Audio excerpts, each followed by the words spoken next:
Guys, Geo here, and it's time for a new video, and in this video we're going to look at 5 awesome summoning creatures you can use. So it's going to be a new series, 5 awesome and then something. So for example, it'll be 5 awesome ways to train attack, 5 awesome ways to train woodcutting, and so forth. And this gives me 5 different ways to show you guys how to do different things.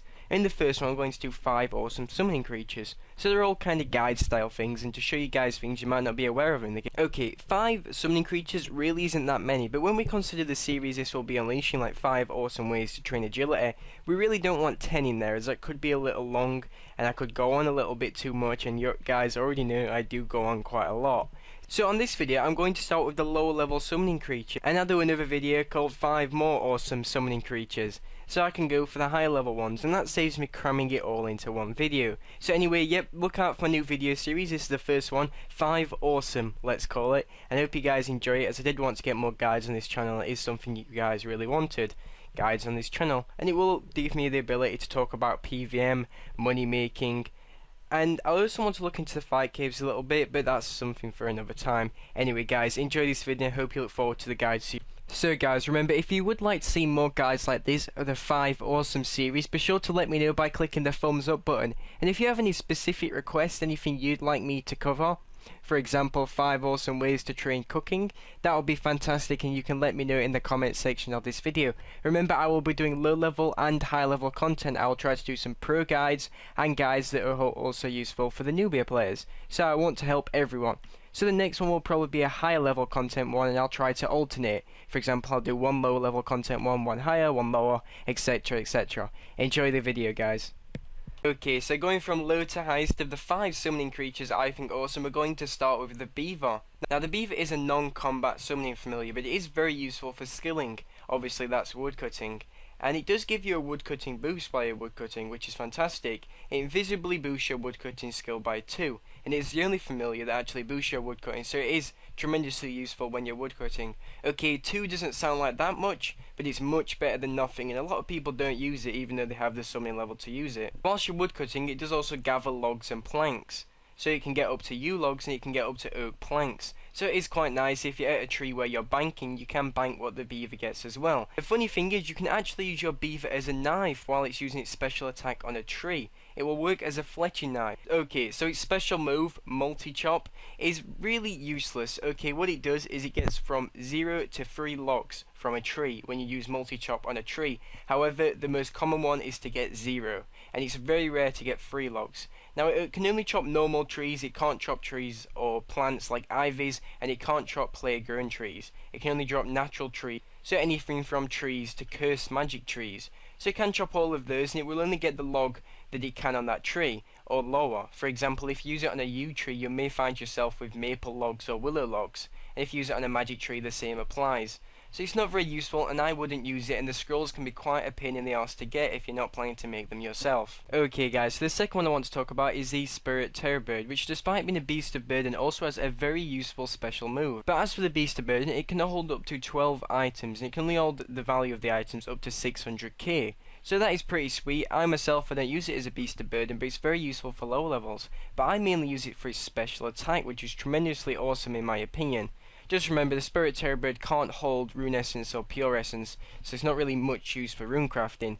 The only ones that can hold those are the Abyssal ones. Okay, so the first thing with the Spirit Terror Bird is it's very easy to make and it's very cheap to make, so they're very easy to find on the Grand Exchange for both the pouches and the scrolls. There's just about always quite a lot of them being sold. Okay, so the special move Tireless Run is awesome. It will half your agility level and then boost your running energy by that.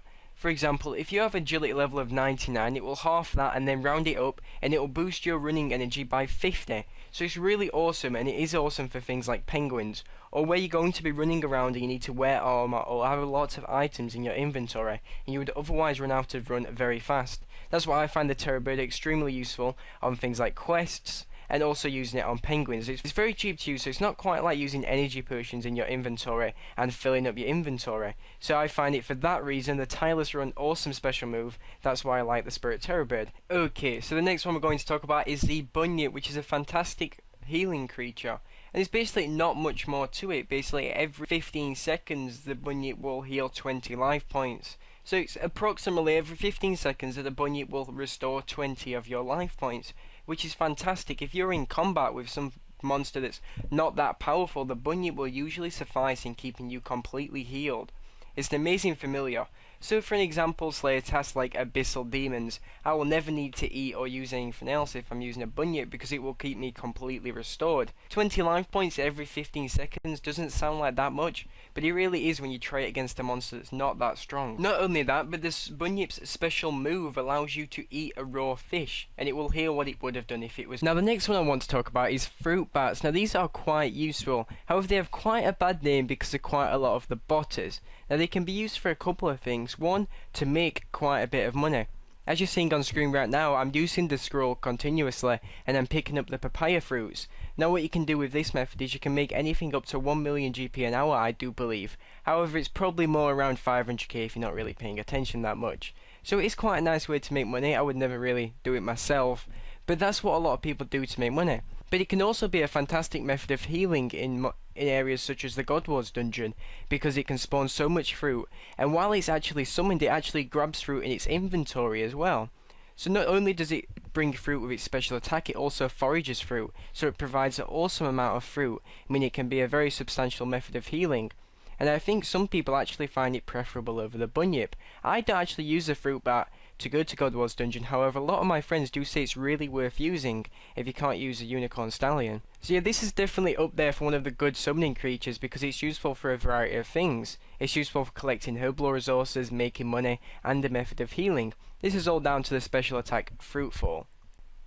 Okay guys, so the last one we're going to cover is the Granite Lobster, and this is a summoning creature that helps you fish significantly. It gives you an invisible fishing level boost of 4, and it also forages fish while you're fishing. So if you're fishing, the Granite Lobster can maximize your profit per hour and your XP per hour. So it's a fantastic creature to be using when you're fishing. And if you are 74 summoning and aren't already using it when you're fishing, you definitely should be, as it just gives a significant boost to how productive fishing is. The only drawback with this is it has a special attack, but it's a combat special attack, and it's called Crushing Claw. Now it's not really useful considering it's really a skilling creature, and if you do take it into combat it's really not that powerful. It can inflict up to 140 life points, the special attack, which is magic damage, and it does temporarily decrease their defense level by 5. But it's really not that useful. It's best to be using it for fishing so you can boost your fishing by 4 and increase the amount of fish you can get per hour.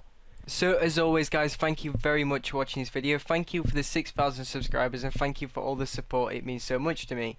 Thank you very much guys. I hope you enjoyed the video, and I hope you look forward to seeing more guides and high level content guides from me.